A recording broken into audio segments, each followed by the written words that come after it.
اگر بیوی ازدواجی تعلق قائم نہ کرنے دے تو اس صورت میں کیا حکم ہے؟ جی صبر کریں. ہاں جی، وہ حدیثیں جو ہے نا جو آپ کو یہ علماء سنا رہے ہیں کہ جی وہ یہ اللہ سے ڈریں. سرکمسٹانسز ان تمام چیزوں کو آپ نے دیکھنا ہے.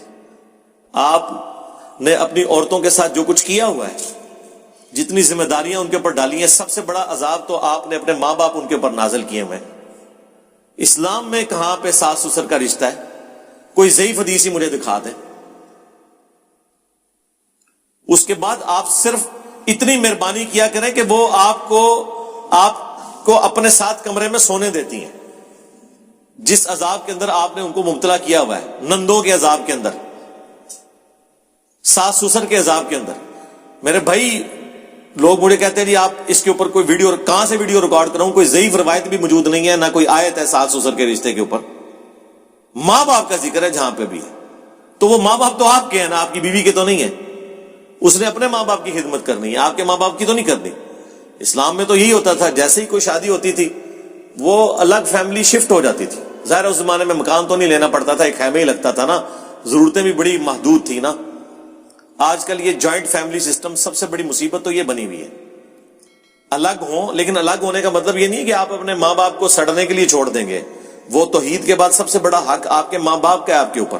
وہ آپ کے اوپر حق ہے، آپ نے ان کو لک آفٹر کرنا ہے. بیمار ہو جائے تو دوائی لے کے دینی ہے، ان کے کھانے پینے کا اہتمام کرنا ہے سبسسٹنس لیول کے اوپر جتنا کر سکتے ہیں.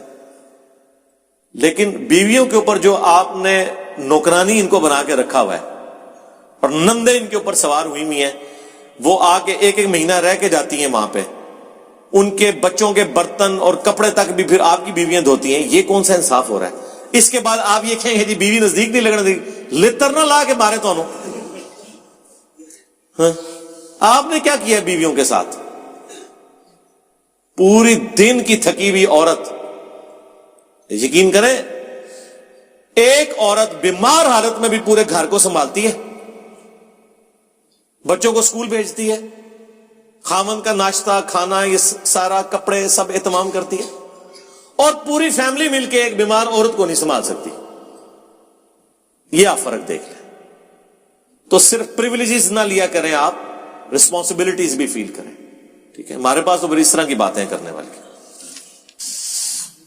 رسول پاک نے مروان بن حکم کو مدینے سے کیوں نکالا تھا؟ اس کا جو والد تھا نا حکم، وہ نبی الاسلام کی نقلیں اتارا کرتا تھا. المعجم الکبیر طبرانی کے اندر موجود ہے، اور تفصیل کے ساتھ. حضرت عثمان کے چونکہ رشتہ دار تھے، وہ چچا لگتا تھا حضرت عثمان کا.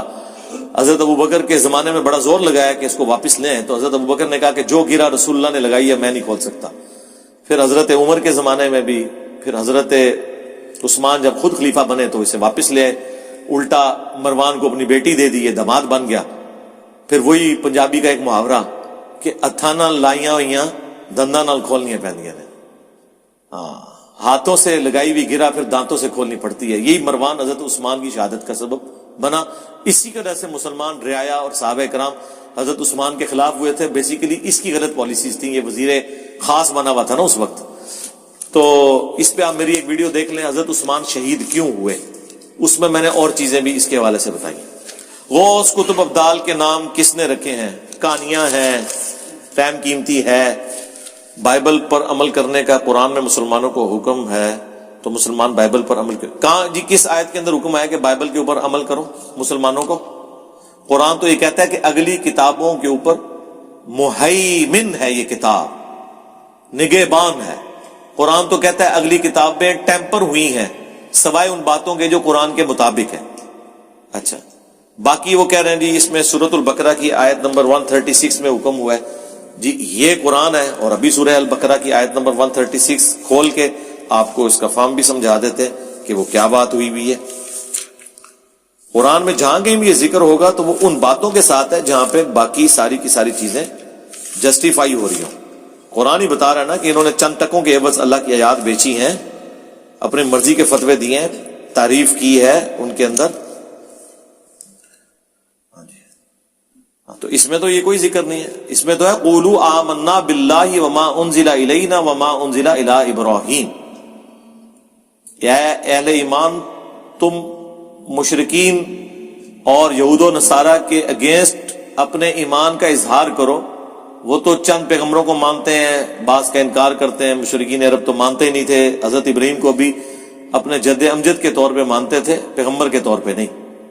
تو بتایا جا رہا ہے کہ ہم تو ایمان لاتے ہیں اللہ پر اور جو ہماری طرف نازل ہوا, وما انزل الی ابراہیم, اور جو ابراہیم کی طرف, و اسماعیل و اسحاق, اور اسماعیل اور اسحاق, و یعقوب والاسباط, اور یعقوب اور ان کے بیٹوں کی طرف, بنی اسرائیل یعنی, وما اوتی موسیٰ و عیسیٰ, اور جو کچھ عطا ہوا موسیٰ کو اور عیسیٰ کو, وما اوتی النبیون من ربہم, اور جو کچھ بھی عطا ہوا پیغمبروں کو ان کے رب کی طرف سے, لا نفرق بین احد منہم, ہم ان میں کوئی فرق نہیں کرتے, یعنی ایمان لانے میں سارے برابر ہیں. وَنَحْنُ لَهُ مُسْلِمُونَ, اور ہم اسی کے لیے سر تسلیم. یہ تو ایمان کا ذکر ہے کہ آپ نے فرشتوں پر ایمان, کتابوں پر ایمان لانا ہے. عمل کس پہ کرنا ہے؟ اس کتاب کے اوپر جو محفوظ ہے. یہ فائنل ٹیسٹمنٹ. ویسے توحید کے اعتبار سے تو تورات بھی محفوظ ہے آج تک. ایک ان ایمبیگوس کوئی سٹیٹمنٹ ایسی نہیں ہے جو شرک کی طرف مائل کرتی ہو تورات اور انجیل کے اندر. لیکن باقی تبدیلیاں اس میں تو کتنی گستاخانہ چیزیں آج موجود ہیں جو اللہ کی کتاب میں ہو ہی نہیں سکتی. رچرڈ ڈاکنز نے انہی چیزوں کے اوپر پھر گرفت کی ہے نا, دا گاڈ ڈیلوژن کتاب کے اندر. قرآن پہ تو کوئی اس نے گرفت نہیں کی, قرآن کا ذکر